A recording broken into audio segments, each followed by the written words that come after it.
বন্ধুগণ আমার, এই জন্য এই কথাগুলি বললাম। আমার আল্লাহ রাব্বুল আলামিন সূরা আহজাবের 57 নম্বর আয়াত নাযিল করেছেন, নবীকে কষ্ট দেওয়া মানে আল্লাহকে কষ্ট দেওয়া। নবী কষ্ট পাইলে আল্লাহ কষ্ট পায়, আর আল্লাহ যদি কষ্ট পায়, নবী যদি কষ্ট পায়, লানত দুনিয়ায় আখিরাতেও লানত। এবার বন্ধুগণ আমার,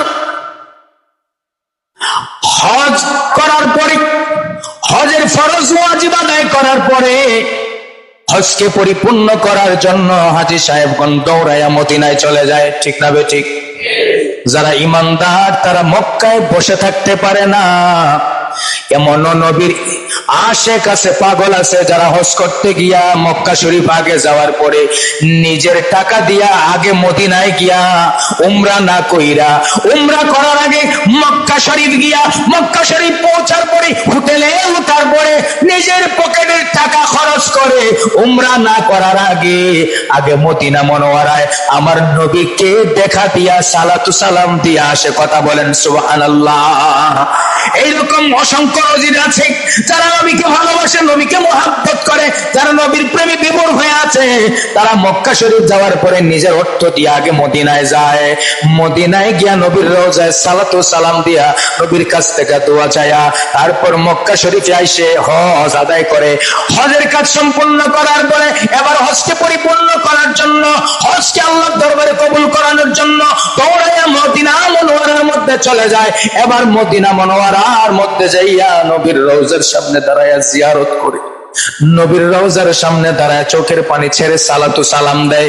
এবার আপনার আমার প্রশ্ন, নবীর রওজার সামনে গিয়া যদি জিয়ারত করে সালাতু সালাম দেয় লাভ হবে কি? আমার নবীর রওজা মুবারকের মধ্যে হাদিসটা লেখা আছে, যারা মদিনায় যাবেন দেখে নেবেন। নবীর রওজা মুবারকের ভিতরে, রওজা মুবারকের সামনে হাদিসটা লেখা আছে, মান যারা কবরি ওয়াজাবাত লাহু শাফাআতি। আমার নবী বলেন, আমার উম্মতের ভিতরে যারা কবিরা গুনাহ করবে, আমার উম্মতের ভিতরে যারা কবিরা গুনাহ করবে তাদেরকে আমি নবী সুপারিশ করব। কবিরা গুনাহ করবে তাদেরকে নবী কি করবেন? সুপারিশ করবেন। শাফাআতি লি আহলিল কাবাইরি মিন উম্মতি। উম্মত শোনো, নবীর রওজার ভিতরে লেখা শাফাআতি লি আহলিল কাবাইরি মিন উম্মতি। আমার নবী বলেছেন, যে উম্মত আমি নবীর মুহাব্বতে হজ আদায় করার পরে হজকে পরিপূর্ণ করার জন্য, কবুল করানোর জন্য, আমি নবীর মুহাব্বতে, আমি নবীকে খুশি করার জন্য, আমি নবীর সম্মানে, আমি নবীর আদবে, আমি নবীর প্রেমে পড়ে, মায়ায় পড়ে, ভালোবাসায় পড়ে মদিনা মুনাওয়ারায় আমি নবীর জিয়ারতে আসে। শাফাআতি লি আহলিল কাবাইরি মিন উম্মতি। আমার নবী বলেন, ওই উম্মতের জন্য হাসরের ময়দানে সুপারিশ করা আমি নবীর উপর ওয়াজিব হয়ে যায়। নবীর উপর কি হয়ে যায়? ওয়াজিব হয়ে যায়। নবী বললেন, কবিরা গুনাহ করলেও নবী কি করবেন? সুপারিশ করবেন।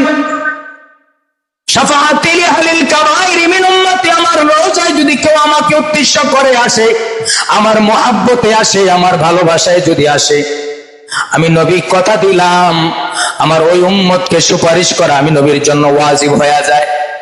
চিন্তা করেছেন, হজ আদায় করার পরে আমার নবীর মহব্বতে হজকে কবুল করার জন্য, হজকে পরিপূর্ণ করার জন্য, নবীকে খুশি করার জন্য, আতিউল্লাহ ওয়া আতিউর রাসূল, মান ইউতিউর রাসূল ফাকাদ আতা আল্লাহ।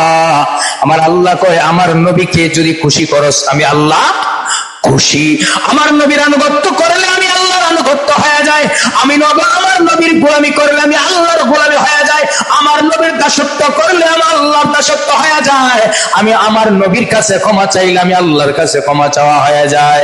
বোঝা গেল, এবার হজ কবুল করানোর জন্য, এবার ইমানদারের ইমানের পরিচয় দেওয়ার জন্য, নবীর প্রেম প্রকাশ করার জন্য ইমানদার মক্কা শরীফের হজ আদায় করে মদিনা মুনাওয়ারার মধ্যে গেল।